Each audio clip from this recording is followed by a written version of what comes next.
ಸ್ನೇಹಿತರೆ, ಪ್ರಕೃತಿ ದತ್ತವಾಗಿ ಹಣ್ಣಾಗಿರ್ತಕ್ಕಂಥ ಬಾರೆಹಣ್ಣು ಎಷ್ಟು ಸ್ವೀಟ್ ಇದೆ ಅಂದರೆ, ಗಿಡದಲ್ಲಿ ಹಣ್ಣಾಗಿದಾವೆ.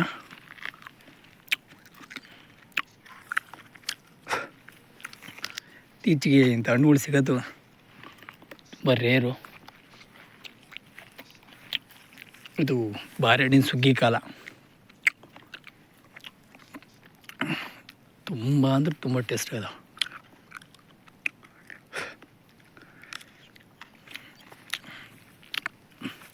ಇತ್ತೀಚಿನ ಹುಡುಗರಲ್ಲ ದಪ್ಪ ಬಾರೆಹಣ್ಣು ಅಂದ್ಕೊಂಡಿದ್ದಾರೆ. ಆ್ಯಕ್ಚುಲಿ ಇವು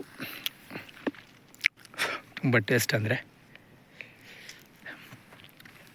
ಆಲ್ರೆಡಿ ತುಂಬ ನೆಲಕ್ಕೆ ಬಿದ್ದುಬಿಡ್ದವೆ. ನಮಗೊಂದೆರಡು ಸಿಕ್ಕು, ಒಂದೇನು ಭಾಳದ ತಿನ್ನಕ್ಕೆ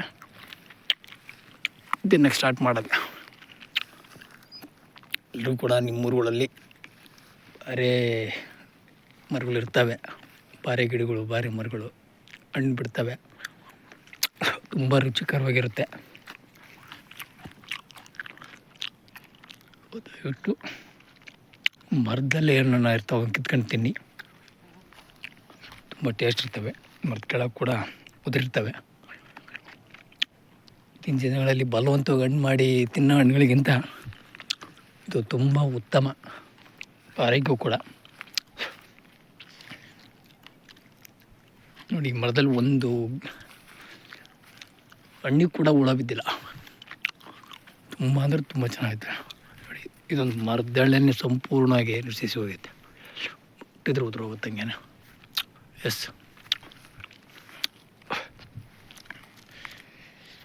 ತುಂಬ ಅಂದರೆ ತುಂಬ ಟೇಸ್ಟ್ ಇದ್ದಾವೆ. ನ್ಯಾಚುರಲ್ ಹಣ್ಣು, ಪ್ರಕೃತಿ ಕೊಡುಗೆ ಈ ಹಣ್ಣುಗಳು. ಎಲ್ಲೋ ಪಕ್ಷಿಗಳಿಂದನೋ ಉದುರಿ ಗಿಡ ಹುಟ್ಟಿರುತ್ತೆ, ಹಿಂಗೆ ಬೆಳ್ಕೊಂಡು ನಮಗೆ ಉತ್ಕೃಷ್ಟವಾದ ರುಚಿಕರವಾದ ಹಣ್ಣು ಕೊಡುತ್ತೆ.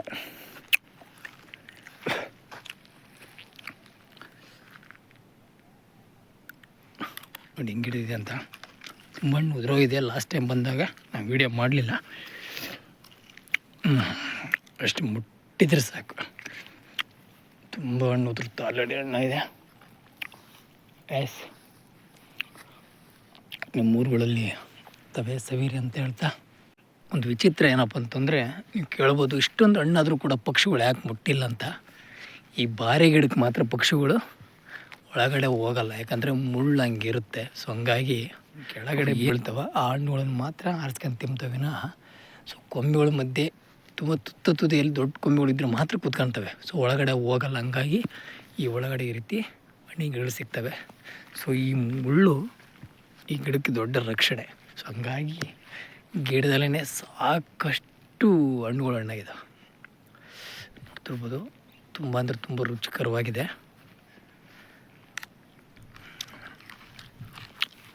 ಒಂದು ವೇಳೆ ಪಕ್ಷಿಗಳು ಏನಾದರೂ ಹೋಗಂಗಿದ್ರೆ ಒಂದು ಹಣ್ಣು ಕೂಡ ಉಳ್ಕೊಂತಿರಲ್ಲ. ಯಾಕಂದರೆ ಮುಟ್ಟಿದ್ರೆ ಅಷ್ಟು ಉದುರಲ್ಲ, ಕಚ್ಚರದಾಗದವೆ.